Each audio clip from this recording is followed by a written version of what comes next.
હું ખોરાકને અંદર લઉં છું, જેને અંત ગ્રહણ કહે છે. મારામાં રહેલા દાંત ખોરાકના ટુકડા કરે છે.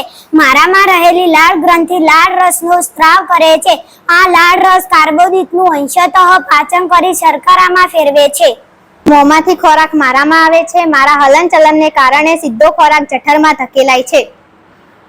જઠર એ જાડી દિવાલવાળી કોથળી છે. તે અંગ્રેજીના પહોળા જેવો આકાર ધરાવે છે. તે પાચન ગ્રંથનો સૌથી પહોળો ભાગ છે. તે જઠર એ ઉપરના છેડે અન્નનળી સાથે અને નીચેના છેડે નાના અંતરાળ સાથે જોડાયેલ છે.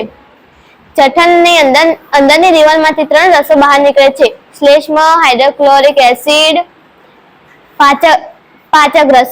શ્લેષ્મ એ જઠરની અંદરની દિવાલનું રક્ષણ કરે છે. હાઇડ્રોક્લોરિક એસિડ એ ખોરાકના બેક્ટેરિયાને મારી નાખે છે. ખોરાક સાથે ભળી જાય છે અને તેને એસિડિક બનાવે છે. પાચક રસોને કાર્યરત કરે છે. પાચક રસ એ પ્રોટીનને તોડીને એમિનો એસિડમાં ફેરવે છે. મારામાંથી સ્વાદુ રસ નીકળે છે. હું મોટી આછા બદામી રંગની ગ્રંથિ છું. હું જઠરની નીચે આવેલી છું. હું કાર્બોદિત પ્રોટીન પર કાર્ય કરી તેને સરળ સ્વરૂપમાં ફેરવું છું. હું લાલાશ પટાવ બદામી રંગની છું.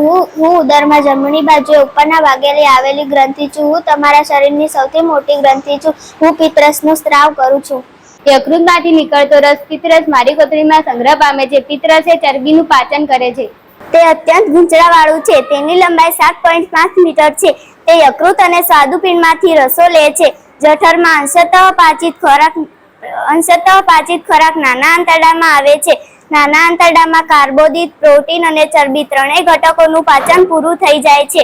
નાના આંતરડાની અંદરની દિવાલમાં હજારો આંગળી જેવા નાના પ્રવર્ધો જોવા મળે છે, જેને રસાંકુરો કહે છે. આ રસાંકુરો પાચિત ખોરાકની શોષણ સપાટીમાં વધારો કરે છે. ની સપાટી પાસે આવેલી રુધિર કેશિકાઓ માફક પચેલા ખોરાકનું શોષણ થાય છે. મોટા આંતરડાની લંબાઈ 1.5 મીટર છે. તે નાના આંતરડા કરતાં ટૂંકું અને પહોળું છે. તેમાં ખોરાકનું પાચન થતું નથી. તે અપાચિત ખોરાકોમાંથી પાણી અને ક્ષારોનું શોષણ કરે છે.